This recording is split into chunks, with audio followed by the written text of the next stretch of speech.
I'm Michelle Ely from the Starlight Tribune, an Arrow TV show fan podcast, part of the Gonna Geek Network, just like the show you're checking out now. Shows on the network are individually owned, and opinions expressed may not reflect others. Find other amazing geeky shows at GonnaGeekNetwork.com. Stand by for a brand new episode of All Things Good and Nerdy.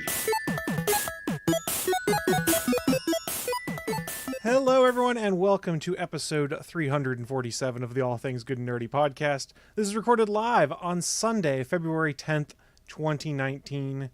I don't know that there's much significant to this date that I know of. Oh, wait, it's day 2 of the inaugural season of the AAF, the new football league. We'll talk about that later because that's how I entertained myself last night. That's right. I'm Chris Farrell, as per normal, joining and sort of leading this motley group of hosts, and joining me as per normal, Willie D. Nelson. Why are you talking about sports ball? Because I love the sports ball. Introduce the next person. Just bypass me. People are allowed to be sports nerds too. And of course, Anthony's joining. Anthony Bachman's back today.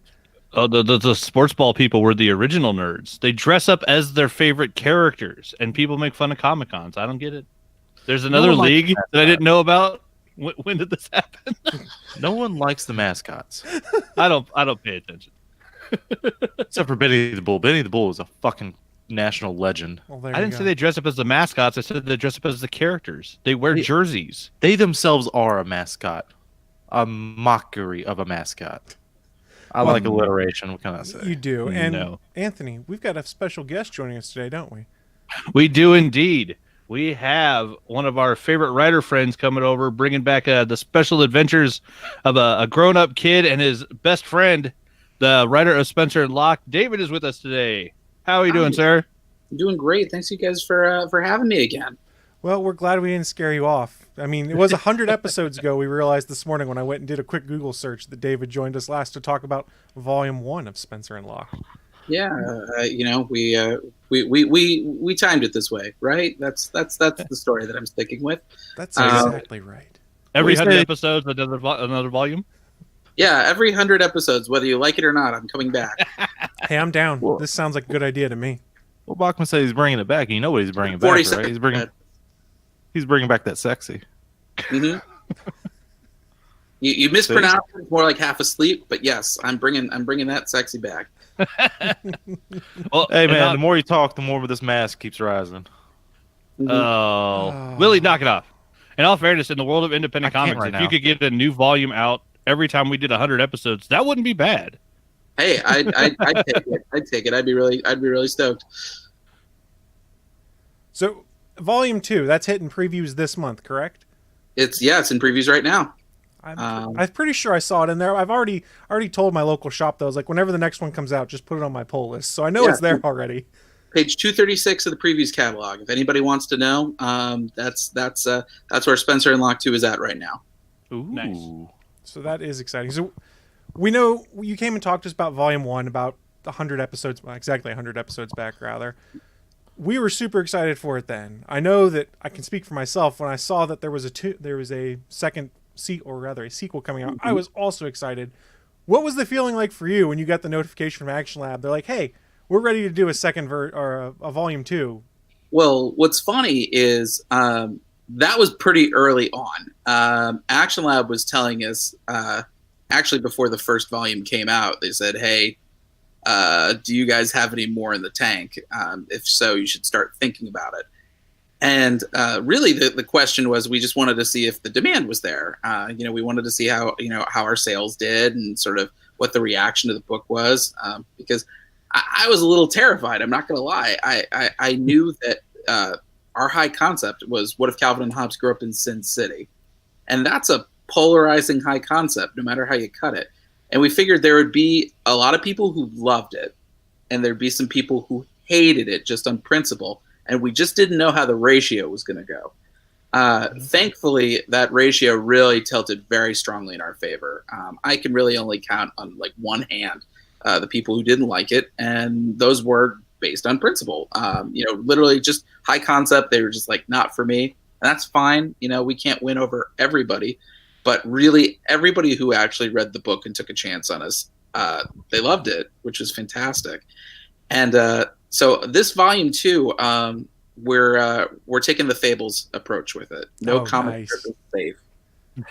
Nice. So if our first one was What If Calvin and Hobbes Grew Up in Sin City, our sequel is Hard-Boiled Calvin and Hobbes versus Hardcore Beetle Bailey. This is going to be amazing. Yeah. So this one has like an actual villain. Yeah. Roach Riley. And he's kind of our murderous riff on Mort Walker's classic Beetle Bailey. I'm sorry, did I hear some alliteration there? Yeah. I did that for you, man. Full mass now. The thing is that I consider Roach to be like if Heath Ledger's Joker had survived the events of the Deer Hunter. Jesus Christ. Yeah. This took a turn that I am pleasantly surprised about. The thing is, I love writing Spencer and Locke. I love those characters. Locke is kind of my favorite character. But with this second arc, Roach is by far my favorite. That's awesome. He gets all the fun moments, all the best one-liners. He's kind of the dark side of what Locke and Spencer could have been. For those who haven't read our first arc, it was very much hard-boiled Detective Locke is the product of an incredibly abusive and traumatic childhood.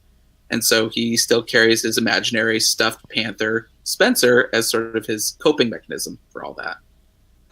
The thing is Spencer and Locke have had a lifetime to kind of deal with their issues, no matter how unhealthy the coping mechanism. Roach is the sole survivor of his platoon overseas. And that means he's endured just as much horror and pain and suffering, but in a much more accelerated time frame. Oh, wow. Yeah, that could be intense. Was there anything that Action Labs told you was off the table, you couldn't go on Volume 2? Not at all. That's fantastic. The thing is, this was always the plan. That was the hardest part for me, was when people were talking to me about Volume 1 and saying, "Oh, could you guys do a Volume 2?" I was just biting my tongue because taking the Fables approach was always the plan. Okay. That was the plan before I even approached my artist, Jorge Santiago Jr. Was if people like this is the sequel. Nice. And so, yeah, no, Action Lab was just like, I remember sitting down with Brian Seaton, our publisher. I want to say it might have been WonderCon last year or New York, maybe. It was a con that I was tabling with Action Lab, and I just sat him down and I said, "Here's what we're doing. Here's what I want to do for Volume 2." I think I talked his ear off for about half an hour, and he was just like, "Wow, okay, that's wow." And the thing is that we've actually introduced a few more curveballs into this sequel that I didn't tell Brian about. Ooh. Called a couple audibles at the last minute that I think really kind of have elevated the sequel. And so, I some of my friends who are pretty harsh readers, they were the ones sort of picking out all my flaws for the first volume. They actually said that they think this one's better than the first. So I trust them on this. That's music to my ears right there, because I thought the first was awesome. I keep saying this is our Empire Strikes Back. And I do not invoke the Holy Trilogy in vain. Okay. So what you're saying is someone's going to lose a hand to a revelation that their father's not.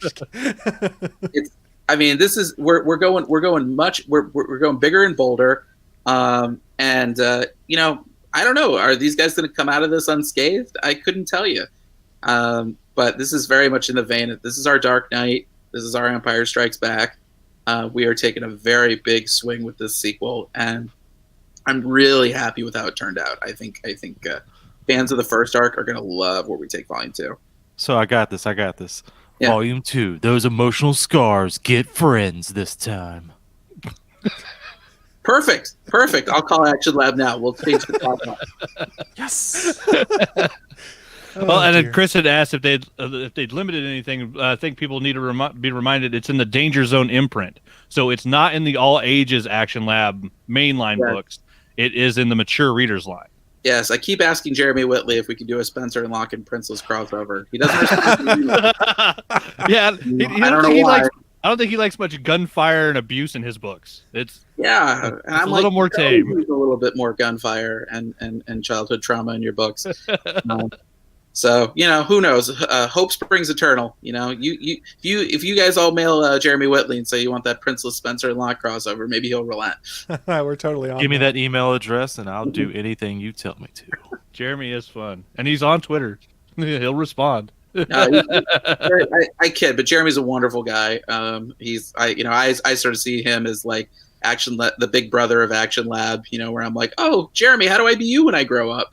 And he's always very kind, and when listening to my hundreds of questions at New York Comic Con when he's trapped behind the booth and I won't let him pass. So no, Jeremy, you're a wonderful guy. I love you, buddy. So I've seen pictures on Twitter that people have shared, like cosplayers of Spencer and Locke. For you creating and writing the book, what's it like to go to a convention to see someone cosplaying as one of your characters? I can't even imagine what that feeling's like. Yeah, no, I mean, it was one of those things. I remember I used to say that, oh man, I'm either going to be super excited the first time I see a Spencer and Locke cosplayer, or I'm going to dive under the table. There's really no middle ground here. And our first cosplayer, we had somebody cosplaying as Spencer, it's cosplaying as Locke. She actually was the winner of our plushie giveaway contest that we did for our first arc. So she brought the Spencer doll that we had sent her.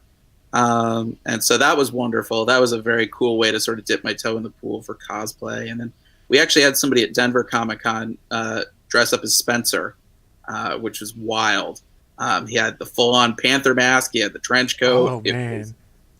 It was great. I thought I would be possibly a little freaked out, but no, it was like really well done. And yeah, I wonder if people thought he was Black Sad. Yeah, I was going to say, every time somebody says, somebody snidely tells me, oh, is this a Constantine Black Sad crossover? I'm like, if that's what gets you to buy it, sure. Well, I'd do anything for their numbers. Yes, absolutely. Well, if you're going to reference something else, Black Sad's not a bad thing to reference. Yeah, I love it. It's terrific. So I was gonna say, every time somebody says, "Oh, is this like Black Sad?" I'm like, sure, I'll take that comparison. Why not? I was gonna say, look, if I could get the guys from Black Sad to do a cover for us, I would absolutely do so. Oh, that would be good. Any sort of comparison to that, I'll take it. Yeah, that would be cool. Let's see, I was going through my notes here for a second. So I saw in the previews that you were nominated for a Ringo Award. Yeah. How cool is that? Mike Wieringo was one of my favorite artists and stuff when I was younger. I remember reading the Spider-Man and Flash books. Mm-hmm. And I mean, I imagine you've also enjoyed a lot of those same comics. It's got to be another one of those feelings of, holy crap, when you get notified of that. So the Flash, Terminal Velocity, was one of the first trades I ever got as a kid. Me too. I love Mike Wieringo. He and Mark Waid, what they did in Fantastic Four is probably my favorite run on those characters. And what's actually kind of fitting is I did a retrospective on Mike Wieringo over at Newsarama a year after he passed away. So I've always loved him as an artist. And so Spencer and Locke, we were actually nominated for 5 Ringos. Oh wow! We were nominated for Best Series, up there with Mr. Miracle, which is kind of a weird, surreal place. Nice. I can see how that would be. And then I was nominated for Best Writer. Jorge was nominated for Best Cover Artist. My colorist, Jason Smith, was nominated for Best Colorist. And then our letterer, Colin Bell, was nominated for Best Letterer.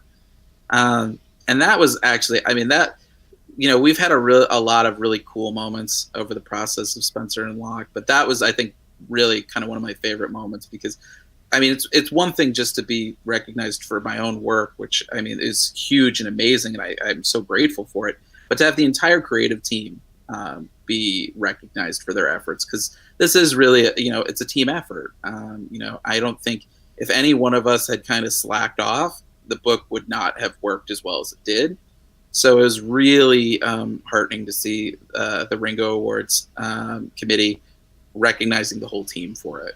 which was wonderful, and such an amazing response, especially for my first book. Yeah, no doubt. 5 so- Ringo nominations on your first book. That's insane. It was crazy. It was crazy. And the thing is I laugh. I mean, we lost to Tom King in every single category. But the thing is, what a guy to lose to, right? Yeah. What a guy to lose to.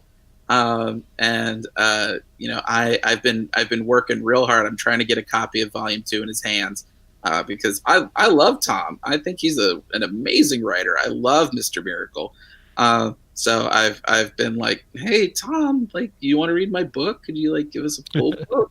It's the least you can do for humiliating me at the Ringo so many times in a row. After you There you beat us go. last time, give us a quote at least. Yeah, give us a quote, something. You know, but no, it was amazing. I know Action Lab was really happy with that as well. And I have a funny story about the Ringo nominations, or Ringo Awards, which was. They present them at Baltimore Comic-Con, and I love that con. This will be my 3rd year. It's a good con. I love it. We sell really well there, and the con organizers are amazing people. They're really good to us. I remember my girlfriend and I flew down to Baltimore. We went to the awards ceremony, and I was thinking, you know, I'm probably not going to win anything, but it's an honor just to be nominated. And we're sitting outside the event. They did like a little cocktail hour before the thing started, and somebody taps me on the shoulder, and I turn around, and it's my mother. My mother had actually emailed the organizers of the Ringo Awards and said, my son's been nominated for 5 Ringo Awards. Is there any way you could get me in? So she actually flew from Missouri to Baltimore and surprised me. So that was a really wonderful experience. I got to sit at the awards banquet. You know, my mother on one side, my girlfriend on the other. But yeah, She'd want you to be humiliated. Yeah, you know, By Tom King. You know what? I laugh because you know, while I didn't win any awards, my mother did swipe as many spare bags of award swag as possible. It felt like something out of Shameless, where she's just run into a rental van and she's got like 6 bags that people like just left all over the place. Now, did she also do the most mom thing I can think of? Is also badmouth the winner every time?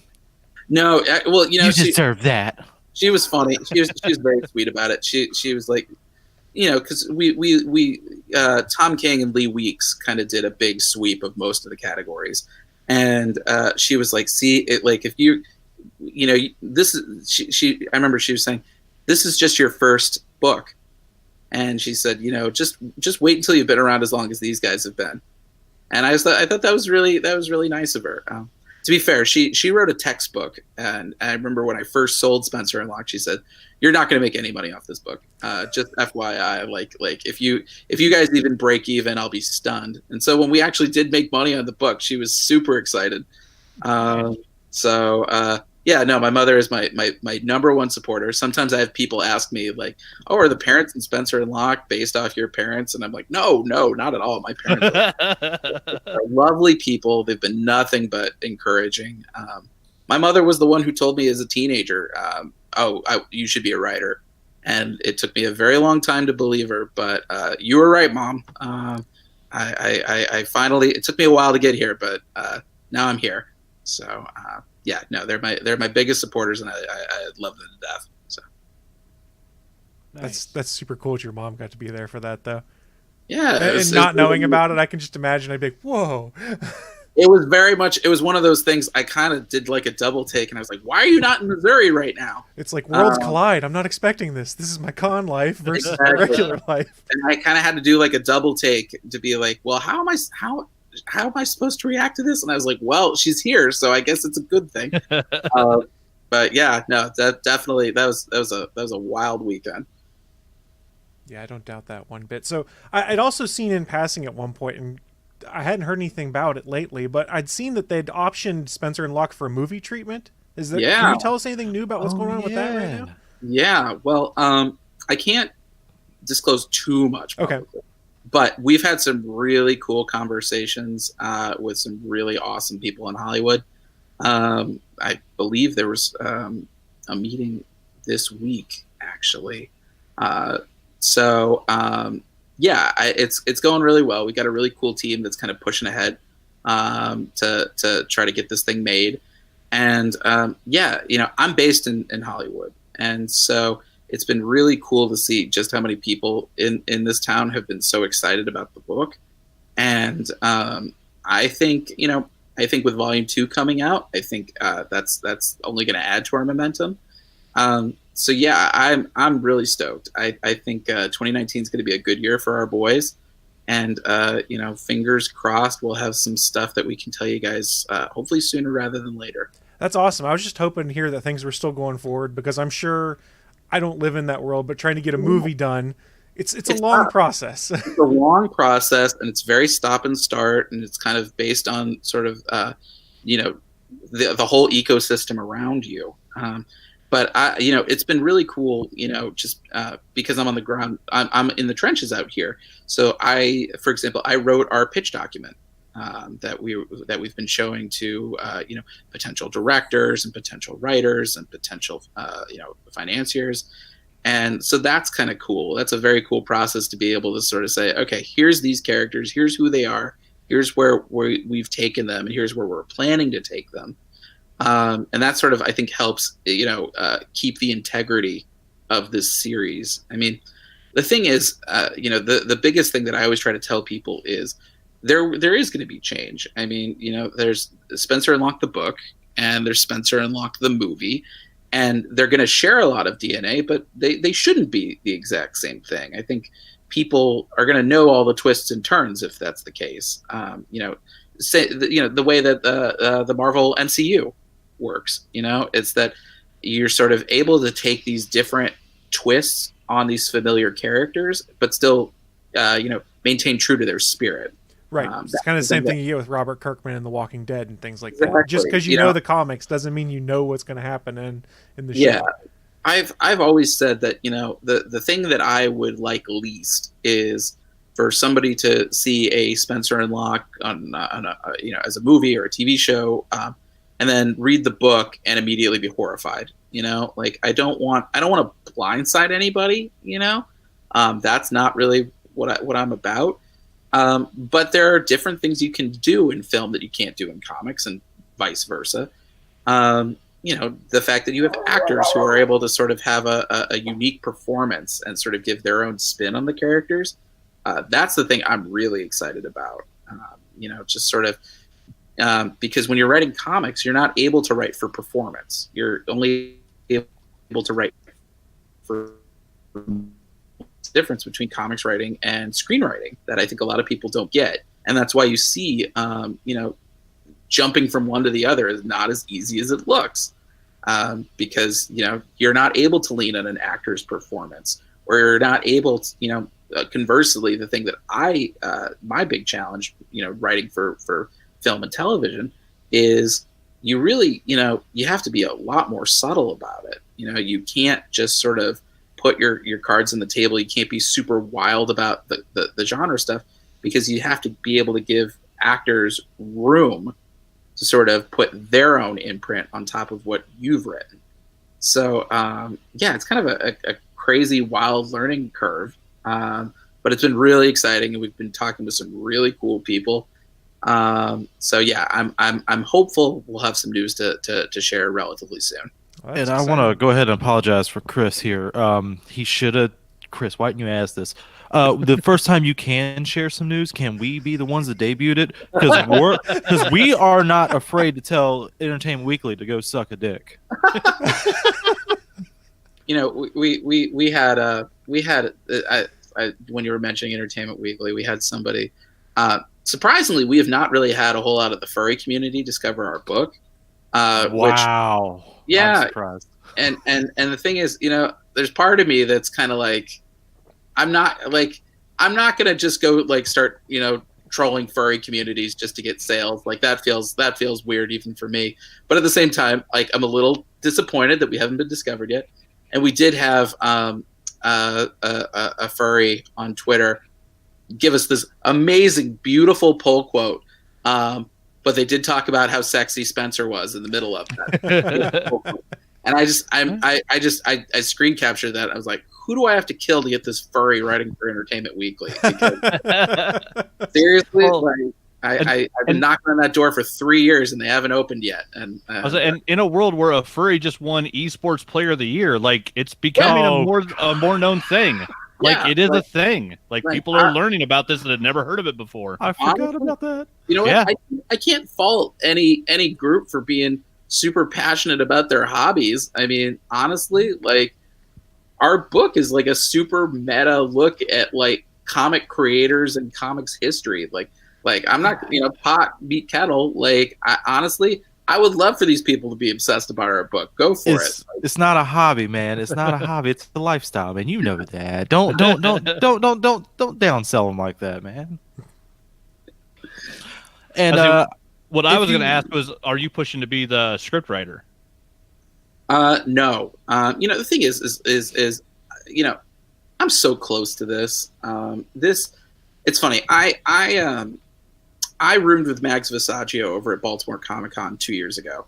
And she and I were talking a lot about process and things like that. She was telling me a lot about Kim and Kim and how for her that's a very personal book and how it takes a lot out of her to write it, just to sort of get in that unique headspace and sort of to say exactly what you want to say with these characters because it's so personal to her.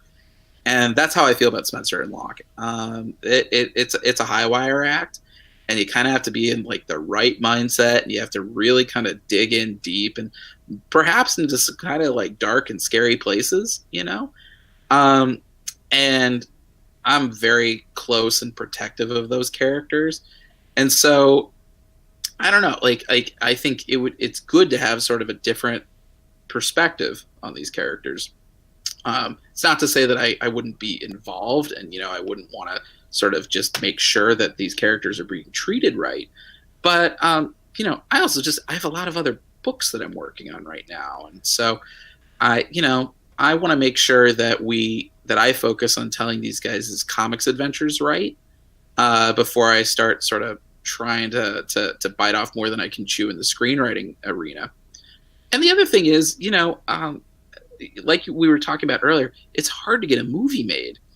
And so, having an established, screenwriter or screenwriters behind us, that's what helps get that movie made. As opposed to, while I think highly of my own talents, I've got right now this one book out. I don't really have any scripts behind me, or beyond that. And so I'm excited to sort of see, what a whole team of seasoned veterans do with this, So I'm just excited to be involved, in my own way. And beyond that, I'm focusing on the R&D element, sort of we're getting the comics out to make sure that, any Hollywood team we work with, they have the right materials to work off of. So, And if you have any pull to get me into this movie, you heard me do accents earlier in the pre-show. I have what they call range. I'm certain je ne sais quoi. What? Exactly. Thank you, Willie. I'm trying real hard. I the thing that I'm going to ask, I really want Jorge and I to be murdered as henchmen. Oh, that would be cool. Well, I mean, Nice. I am up for hiring. I'd do any and all things. I mean, I'll get your name up there. You got to get your own Stan Lee kind of cameo in the movie. That's all. Exactly. I would love that. I try to channel my inner Stan every time that I do publicity or a con or or calling up stores, and so yeah, that would be amazing. Because it's for sure that Stan the Man did not know how, or excuse me, it's for sure that Stan the Man knew how to plug and promote. He was great at that. Yeah. Every time you feel that's like the big advice I should give every creator is like anytime you feel nervous about like talking to somebody like a customer or a store or a news outlet, just think of Stan. Just think of Stan Lee, because that guy, I love him. The guy was shameless. Yes. Like there was not that guy was not allergic to publicity or self-promotion one bit. And he's the only comics creator that could have worked in pro wrestling. yeah. I mean, Like, that's Stan actually knew how to cut a promo. that kind of mentality, and Yeah, it was great. that's what I bring every time I go to a con. Usually, I probably annoy my neighbors a little bit every time I'm at a con, because anytime somebody makes eye contact with me, I'm like, "Hey, you a fan of Calvin and Hobbes? If so, let me introduce you to your new favorite comic." So yeah, it's a great sales pitch. I mean, we move volume with these cons, and we owe it all to you, Stan. He's an inspiration to everyone, that's for sure. Yeah. Well, did you guys have any other questions you wanted to bring up? Think I'm good?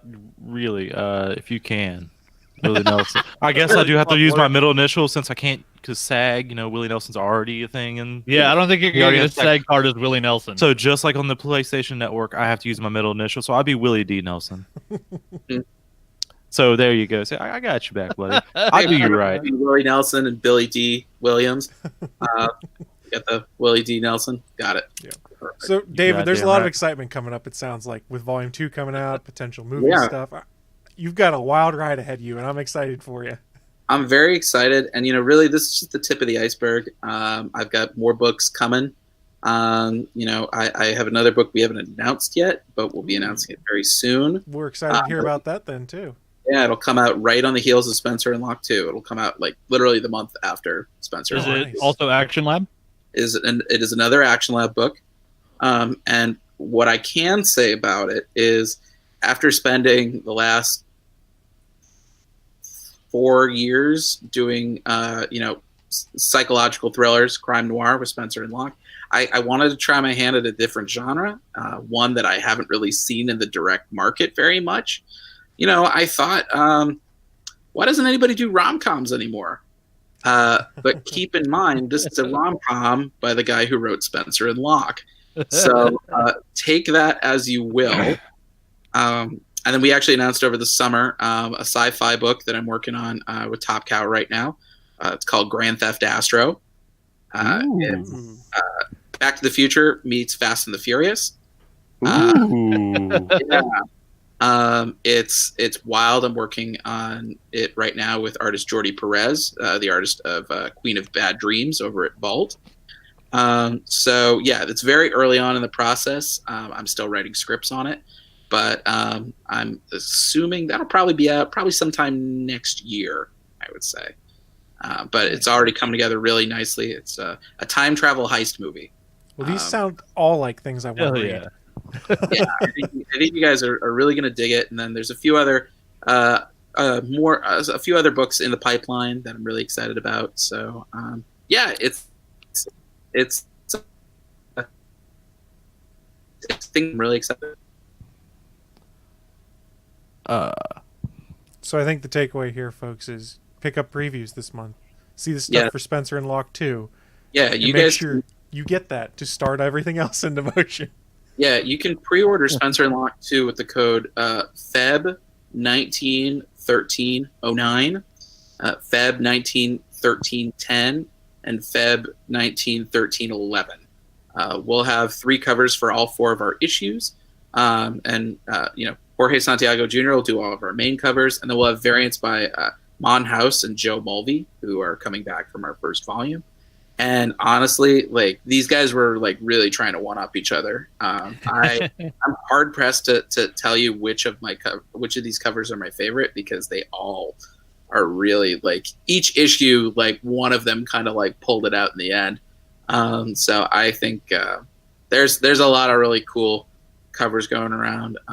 Jorge, Mon, and Mulvey, they all really kind of stepped up their game. So I would say, and Joe spent the last year doing bloody, murderous fantasy sci-fi for Wailing Blade. Yeah. So if he got to change up gears and do a dark noir cover, that's got to be some cool stuff. I love Mulvey. He did I think he did one of our first variant covers for the first arc.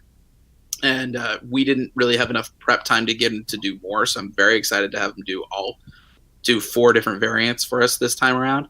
Nice. And I will say, out of all of his variants, I mean, I love what we did with his first issue variant, which it's our I call it our red, white, and blue variant. And his issue 3 variant, I will say, I think that's going to go fast. That I think is my favorite cover of his. We're doing an homage to to a comic that's near and dear to my heart. That's a good tease right there. But the twist for it is super fun. So you guys will be seeing that cover in about 2 months. So that'll be hitting previews in about 2 months. Nice. Now, I'm not much of a details, minutia guy, but I am an idea man. I want to let you know that right now. So I've always had this. See if this run past you right quick. I've had this idea for a little bit. I like 90s music, of course, so I don't know how you're going to need to get the rights for this, or even you have to. I don't know. We can just wing this and see if it flies by. I always had an idea of Alice in Chains and Spoon Man, and Soundgarden. Combine those two with Rooster being the character, because his enemy in the song is Machine Gun Man, and then get Soundgarden, and there was Spoon Man being his partner, and they fight Machine Gun Man together. It'd be cool. Like Spoon Man and Rooster. Hey man, crazy! Look, if some idiot did Calvin and Hobbes meets Sin City, I'm sure that would work too. Well, fair enough. Thanks for encouraging him, because now this is all we're going to hear about for the next year. You see, someone said it's a good idea. See, guys, I have good ideas. Damn it, David.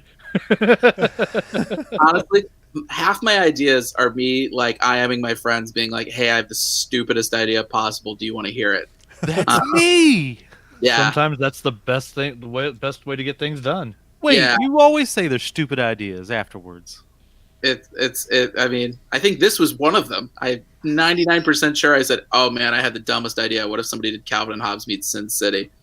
And my friends are like, "Yeah, that's pretty stupid." And then I just start writing it. So yes. See, the problem is the problem is people don't like to admit that they like weird shit. I love weird shit, and I admit it. But they don't like to admit they like weird shit. That's the problem. Some don't. But we have a writer here who gives us a great book that blatantly puts the influences right on the cover. Like, these are the things I love, and I'm going to tell stories like them. Like, yeah, we wear our influences. It's fantastic. I mean, look, people. I think you're onto something here. Where like people, I think they want to play it safe with their entertainment choices, but if you can sort of frame the weirdness in terms they understand, they'll go for it. Like people, I think of Spencer and Locke as sort of our Evel Knievel stunt jump of like a first book, where like people will be interested to see either if you stick the landing or if you like crash horribly. Either way, they'll be really interested to see how like what happens when gravity sets in. And so that's kind of like a fun place to work. Just to sort of take as big of a swing as possible and just see what happens with it. I mean, maybe this is a little dismissive, and maybe I shouldn't say this, but like, I think the worst thing that a book like ours could be is considered product. Like my favorite playwright is Neil LaBute, and he had a line in one of his plays where he said, "Love it or hate it, apathy is the only wrong response." And I think that's kind of the mentality that Jorge and I are working with is, we're just trying to take a big swing and make you feel something. And, hopefully you like it, but if you don't, I hope you have a strong reaction in that direction too. Like the only thing that I would hate is if you read this book and shrugged. That's sort of the... Yeah, I would think that would be the worst insult ever. Someone looked at it and went, and just kind of walked off. I mean, I will say that I've been calling up comic book shops now that we're in previews, and I called, I think, something like 270 shops in 2 days, which is pretty taxing. Stan Lee would be proud. Work. Yeah, Hard work. There are about 2,600 Diamond affiliated comic shops in the country, give or take about 100 based on stores closing and opening and the like. And it's been really heartening to talk with retailers because for the most part, we were an unknown quantity 2 years ago when I called them. And now people are like, they've heard of us and they've seen, the success that we've had. And we've only had one comic shop and it's, you always remember the failures more than the successes. I've only had one comic shop sort of kind of have a negative reaction about it. And I asked if we could send them a copy of our first issue, and he said, "Nah, I'm good. It's just going to be more of the same." Ooh. And I think it obviously that stung. And I was thinking a lot about, well, why did that sting so much? And I think it's because this isn't more of the same. We're working really hard to shake things up, because I think there's so many comics on the stand that if you don't evolve, you deserve to die. And I've talked with a lot of creators, like John Layman, the writer of Chew and Outer Darkness, which is terrific. I consider him a good friend in comics, and he has said to me that if he could do it all over again, maybe he wouldn't have done 60 issues of Chew, just because after a while, like, people, even if you're as good as he is, people run out of things to say. And so we've got a set plan for Spencer and Locke. We want each arc its own identity to sort of build upon and subvert some of the things we've said in previous volumes. And so I think that's the thing that stung the most, is this isn't more of the same. We're working really hard to sort of interrogate some of the things that we've established in the first arc, and taking this Fable style approach, we're expanding the universe. It's not just Beetle Bailey. You wait till you see our riffs on the Family Circus, or High and Lois, or Brenda Starr, or Dilbert. That's just the tip of the iceberg. We're blowing up. We're expanding their world before we blow it all up. That's the thing. If we get a volume 3, and I hope we do, as long as our sales are not in the toilet, Action Lab has said that they would go for that. That's going to have its own unique flavor. That's going to be very different than arcs 1 and 2. So that's the thing that I always want to tell people, is this is not more of the same. This is going to be something very different and very unique and very, you'll see it and you'll say, I see how we got here from the first arc, but it's not the same, I promise. Oh, that's exciting. Like I was saying, every time it's come up, because I'm legitimately excited. I'm like, I'm just excited to see this book when it comes out.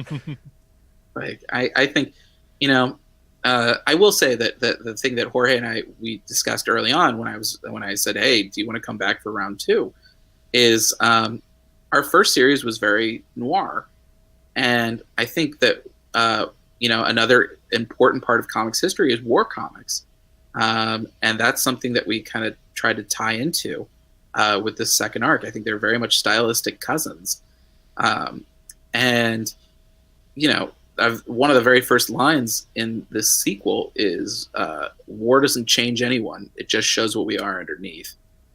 And I think that's going to be a very important statement for where this sequel takes us.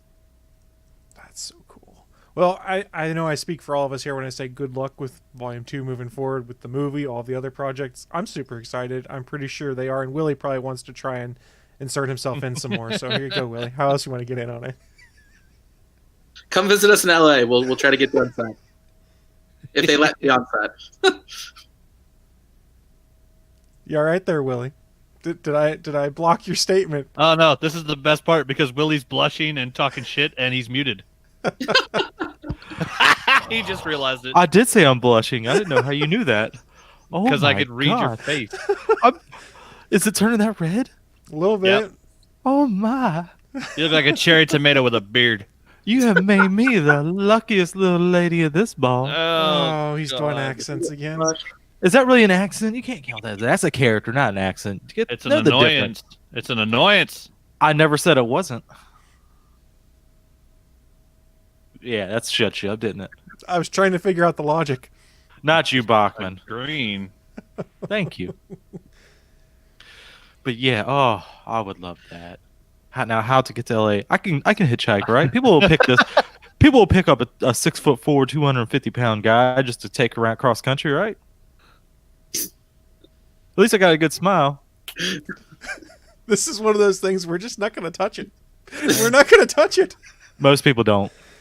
Oh, That's why it's going to be a long walk. Waka waka waka. Oh, God. oh dear. Chris, make it stop. So Chris, I make will it make it stop. stop by first saying, David, thank you so much for joining us today to come and talk about Spencer and Locke and Oh, my pleasure. Thanks other for having me. projects going on. We appreciate you coming back to join us again. Hopefully, we'll be seeing you again sometime in the future too, as more projects come up. Yeah, find me in 100 episodes if you haven't heard from me since then. Perfect. I will set a reminder right now. Yeah. So, Chris, you're Yes. fired. No. We expect you to come back. It's not that we hope you come. No, we expect you to come back. There's no Every- argument in this. 47th No. Shh. It's okay. You're coming back.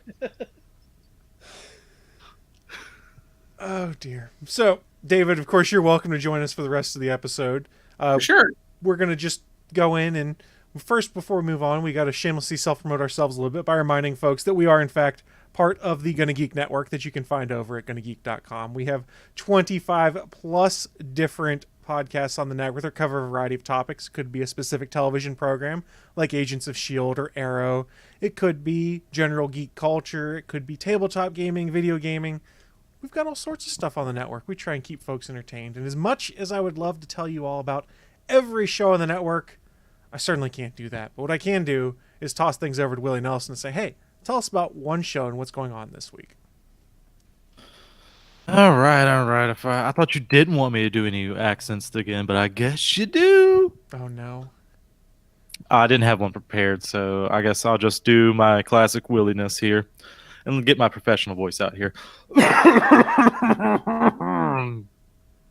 Yes.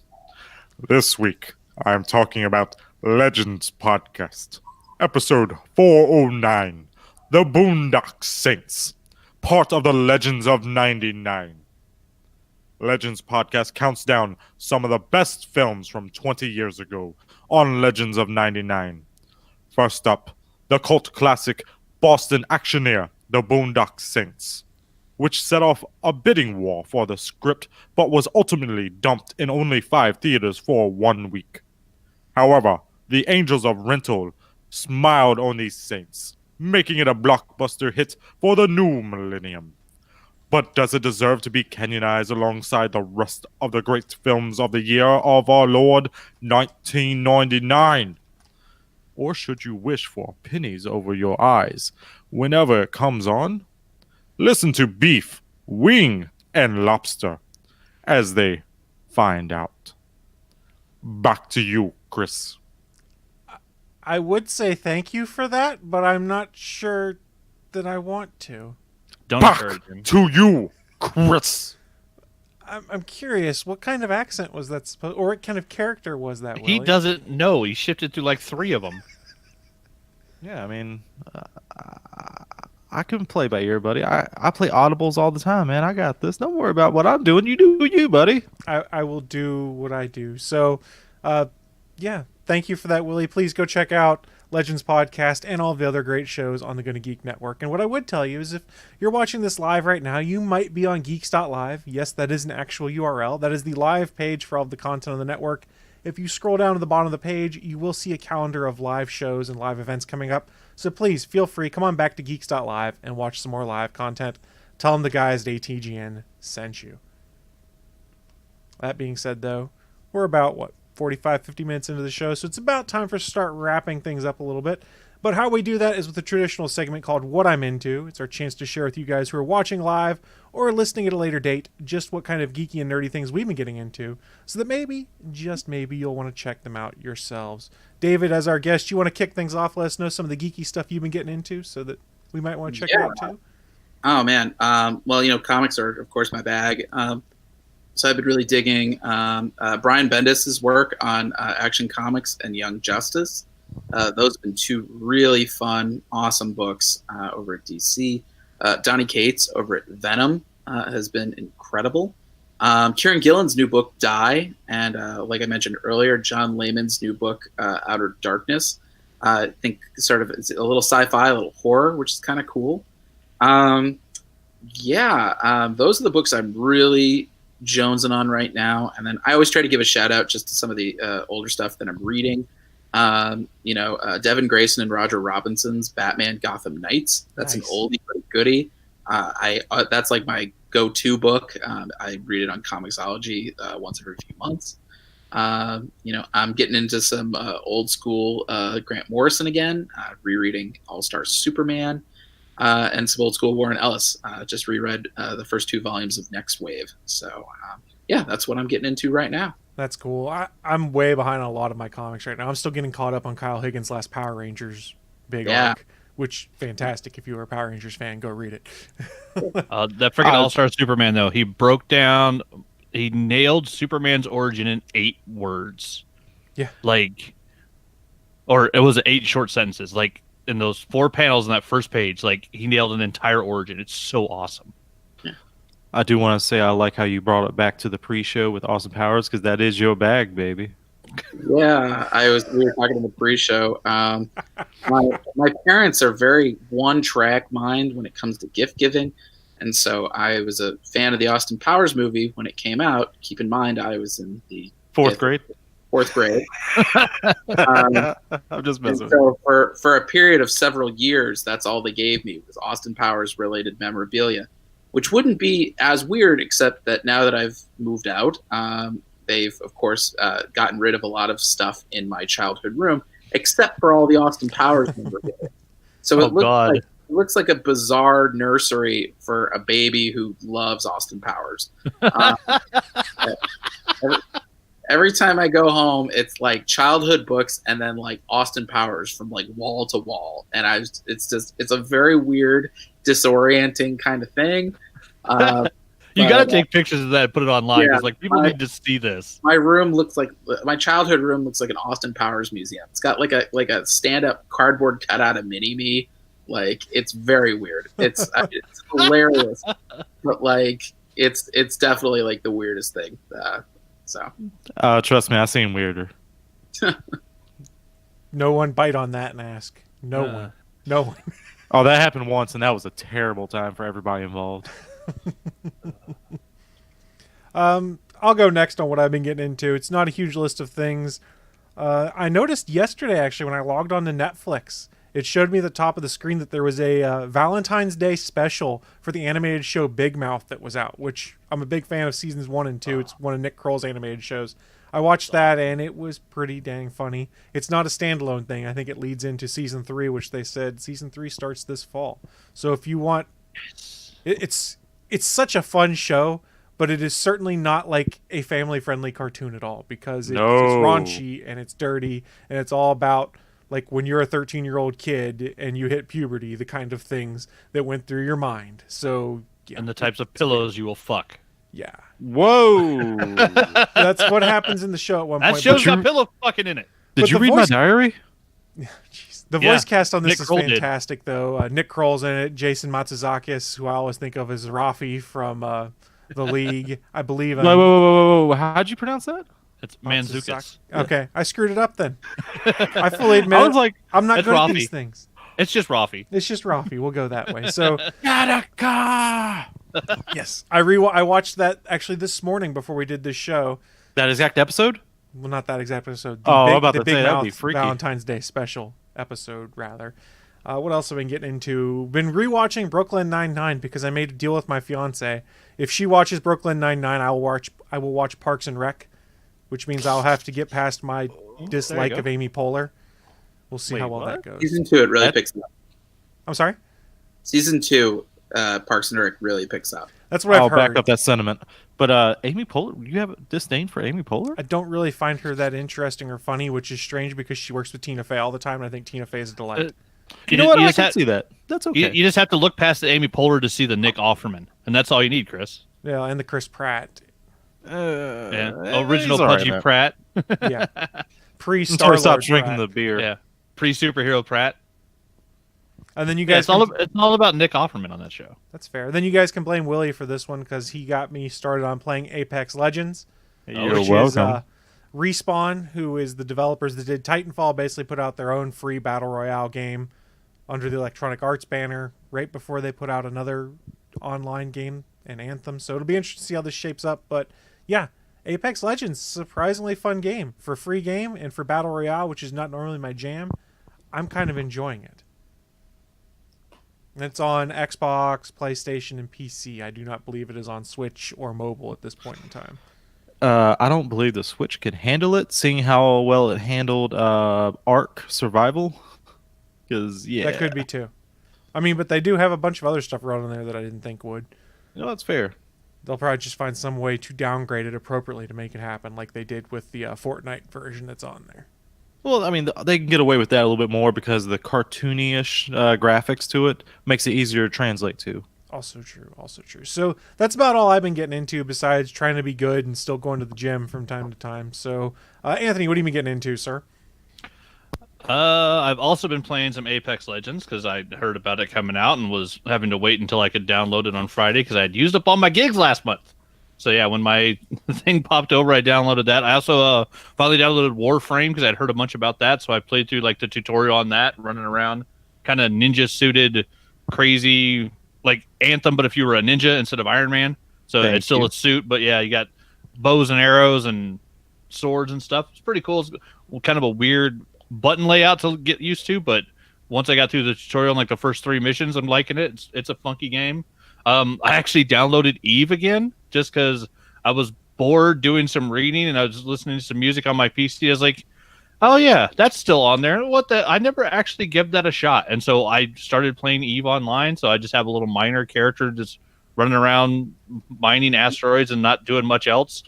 And so yeah, I watched a bunch of the videos about Apex Legends to figure out what that game was about before I played it, and played a bunch with my friend Valin yesterday. And yeah, it's not bad. You know, mixing the super powered characters from Overwatch or Battleborn into a battle royale like Fortnite, where there isn't any stupid building supplies going on. I definitely like it. I'll definitely say that now that Apex Legends is a thing, I'll never play Fortnite again. There's no reason to play that game. Apex Legends is actually fun. Whether you instantly die the first time you land on the ground and someone runs up and punches you 3 times before you can find a pistol, or if you last 15 minutes into the match because no one can find the last person on your team because he went AFK and you hit him somewhere, which we had happen to us twice yesterday. We made top 10 one match and top 5 another, or top 8 another one, because as we were parachuting into the match, our friend had to go AFK because he was literally playing from work, and a customer walked in, so he had to deal with the customer. And so we landed as far on like the edge of the map as we could, and then kind of hid him in a corner. We ran off and got killed, and then we were just sitting there watching from his character's perspective, knowing he wasn't going to go resurrect us, but also just wondering if anybody was going to find him. And twice we made top 10 because nobody found him. And so he didn't die until the circle closed and it ended up eventually killing him. It was ridiculous because, yeah, some of our best matches were the ones where we just hit a guy and no one could find where he was. Yeah, Apex has been fun. And then I got through the first book of the Galactic Football League by Scott Sigler. On to the second book again. I've got it maybe about 3/4 of the way done. So getting through this one pretty quickly. The GFL's fun stuff. 700 years in the future, a Galactic Football League made up of a bunch of different alien races that play weird positions in football. I had to reread the first 2 because I realized I found books 3 and 4, ordered book 5, and had never finished the series. So I'm rereading book 2, which I read before, but I read it like 5-6 years ago. So I had a vague recollection of some of the stuff that happened in it, and rereading it's been really fun. So I'm looking forward to getting the starter done and starting. I think All Pro is the 3rd book. So starting that hopefully within the next week or so. Really fun book. And then, yeah, I'm looking forward to the 20 seconds coming up. Anthem will be going live. Been seeing they did a huge AMA answering questions about just all the stuff, questions people had after the demo, what stuff really was broken, what stuff was only broken in the demo and will be working and fine in the live version, what patches have already been made for the 15th when it goes early for EA's Origin access, what patches will be in by the 22nd, and what things that they're looking at changing once the game itself goes live and they move forward with the story mode. They also released a schedule of like the next 6 things that are coming out for the game, and like the DLC, the storyline, all of that stuff. So looking forward to that. And then I saw a trailer that I wasn't sure if I was looking forward to or not, but I was interested in. They finally put out the first trailer for the new Chucky movie. And speaking of Parks and Rec, it's a little weird to see the angry little girl on there is now the mom in the new Child's Play movie. So that was a little strange.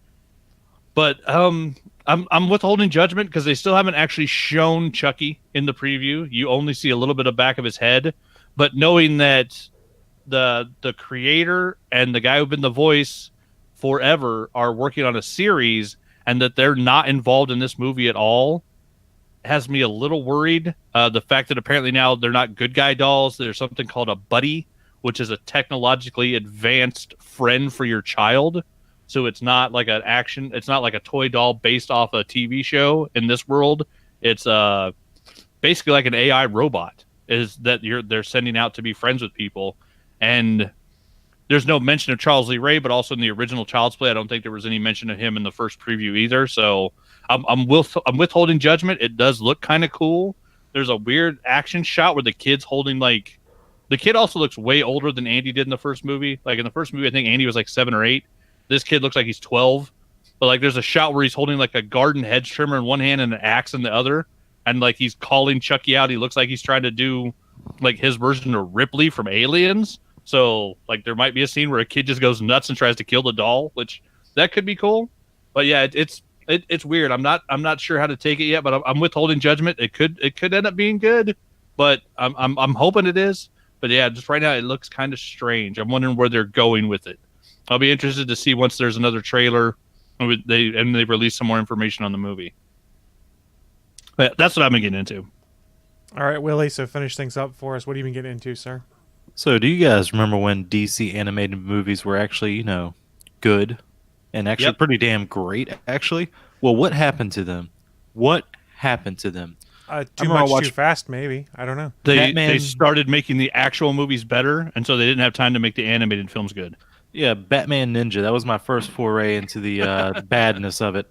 I could just go back to that one scene after Batman lands in feudal Japan. If that's the whole plot, they all land in feudal Japan. It's dumb. And then all of a sudden, Batman gets surrounded as soon as he lands inside the city by, like, the feudal Japanese army with like Joker-like mask on, and he has the balls to say, "Who is your master?" And I'm like, "World's greatest detective, everybody." I wonder who these fucking people follow. I wonder.